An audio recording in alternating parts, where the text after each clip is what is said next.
So I'm here with Nadiya Shah, Yay! Spirit Connect, and Nadiya is actually an astrologer in Toronto, a professional astrologer. So Nadiya, thank you for being here with Spirit Connect. Well, thank you so much. Hello, fabulous audience and fans and friends of Spirit Channel. Thank you so much for having me here. Why don't you tell me a little bit about your background, Nadiya, and what got you into astrology? My astrological background. Well, I remember as a child, I loved looking at the stars. That, I think, is the foundation to the love that I have of the sky. And, I just remember many an evening gazing up at the sky and just feeling them in my heart. And when I was about 14, actually, it's a bit of a story. I don't know if you want to hear it, the whole thing. Yeah? Okay.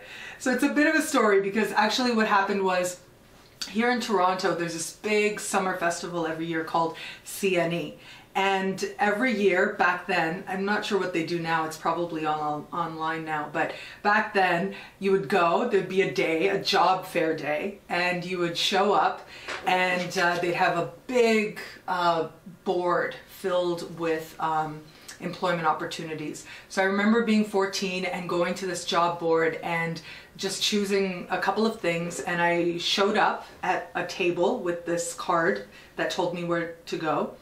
And they basically just looked at me and hired me on the spot, and it turned out I was hired to read palms that summer at the CNE.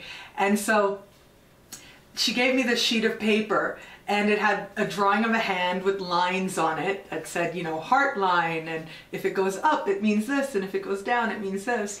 And she told me to memorize it and come back the next day and start working, which I did. And that whole summer, I had people telling me that I was really good, and I enjoyed it. I found it really satisfying and just such a pleasure. The summer went very, very quickly. And right after that, my mom started giving me astrology books and saying, here, you're good at this. And it just sort of grew from there. My aunt and my mom really affirmed what I was doing. The people in my family who were into what I consider like spirituality or spiritual arts, and it just grew and grew. And many years later, I remember I used to work retail, and I would read charts of friends behind the counter between customers, my coworkers. I would read their charts, and then a few years after that, people started offering to pay me for readings. And a few years after that, I had a friend starting a publication, and he was pestering me to write horoscopes for him. And here I am, years later, with an amazing career. It's just such a blessing.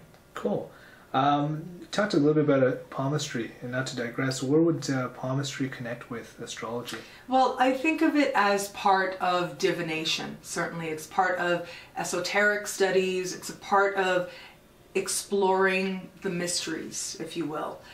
I didn't stick with palm reading, actually. It was just that summer, and it was fun and it was great.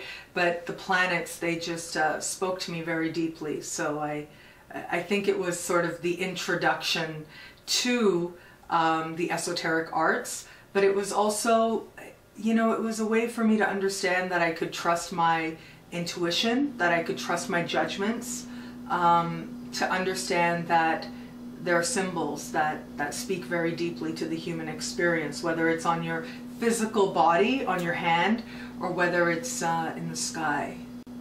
So where did you do your formal study of astrology? So formally, for the longest time, I just loved it, and I was just, reading every book I could get my hands on, and it was just always a part of my life and a part of discussions among certain people in my family. And so if I had questions, I could go to them. I did, from time to time over the years, I'd take a course here and there on different aspects of, esoteric arts, of spirituality. But of course, the one credential that's really been very helpful in my career, and that was most noteworthy, was my MA in cultural cosmology and divination from the University of Kent in England. How much of what's shown in astrology is fate? That's a great question. I remember when I was doing my MA, And you know, we talked about fate so often, like, is there fate? How we understand what it means to be human in relation to how we understand fate. So if you think about it, I'll say with astrology, you know, astrology evolves according to how we understand ourselves to be human. And so, and how we understand our potential and our power. And so these very old traditional systems of astrology, when you look at the interpretations, they can be very fatalistic. They can certainly be very fatalistic. But astrology had to evolve into a psychological, a primarily psychological interpretation, I think. And certainly many other people have articulated this as well. It evolved into a mainly psychological interpretation, part survival mechanism, part because we understand ourselves differently now. And I know most people, I know myself, we cherish our ability to be self-determining. So if you put them at opposites, right, here's fate and here's self-determination. So where is, how does astrology fit into this? Well, I'd like to think that fate is the highest, greatest potential that your life holds.